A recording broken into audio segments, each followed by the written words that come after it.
Hello, and welcome to this week's video. This week's video is the first in the series of some Polymer Clay tip videos that I thought would help you guys out. So whether you're a beginner sculptor, intermediate, or expert level, you might find, or hopefully you find something useful in these videos. This first video, as you can tell by the title, is how to make realistic wood out of polymer clay. No, not that realistic. Okay, that's better.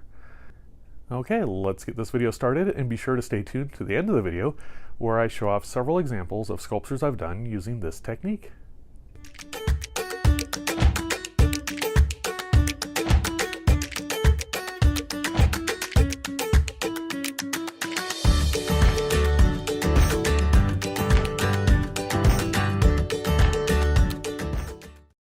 Okay, I have everything ready to get started. I use Premo Sculpey, so I'm using Premo raw sienna, black and white, and then I'm also using a needle type of tool and an exacto knife.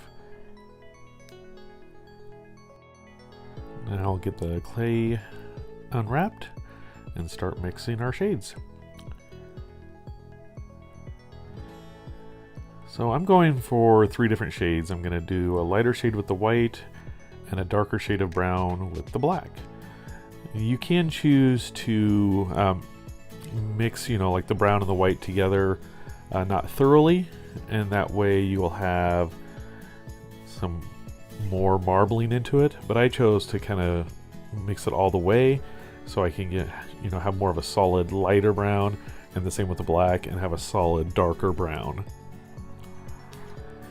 Once I get both of the shades done, I will move on and start conditioning the raw sienna clay.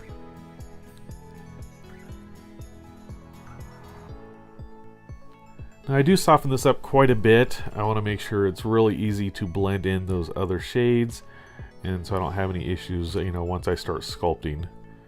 It's always good to condition your clay first.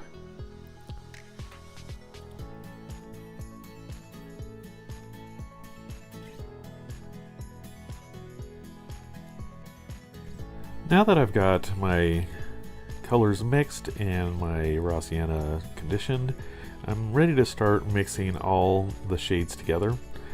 So, obviously I want the base color to be the raw sienna, and then I want to add some darker and lighter swirls inside the wood. So I went ahead and attached some darker and some lighter ones to the raw sienna, and then I'll mix those up and get that swirl effect. Now, it's really personal preference on how much you want to mix this. It just depends on how, how blended you want your wood to look. So it's really starting to have a nice swirl to it now.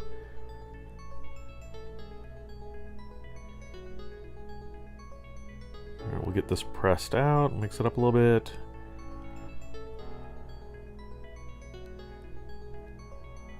All right, let's take a closer look at that. And you can see it has a nice swirl to it. So we'll go ahead and press it out. And in case anybody's curious, what I want to do with this individual project here is I want to make a castle drawbridge. So I'm going to go ahead and cut this into 4 separate planks of wood that will make up the drawbridge. So I'm going to go ahead and cut the basic shape out first. So I'm just doing a rectangle.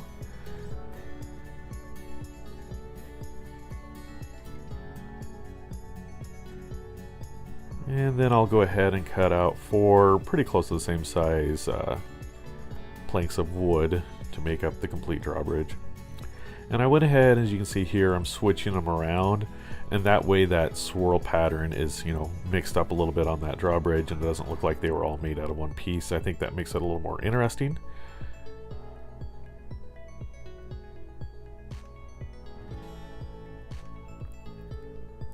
Get it even out. And then I'm going to go ahead and add some texture to the wood.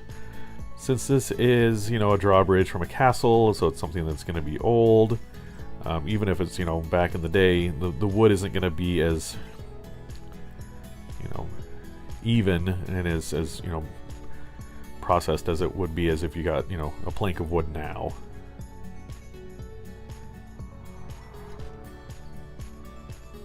And then I use the exacto knife on the ends to kind of give it some splits and stuff, so you know it doesn't have that nice smooth end on, you know, each end of the planks.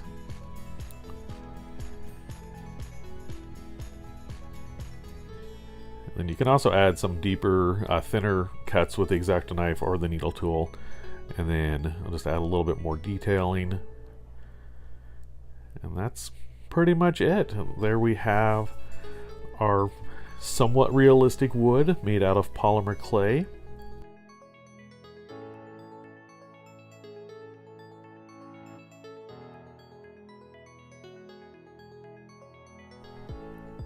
And here's a better look at our finished piece.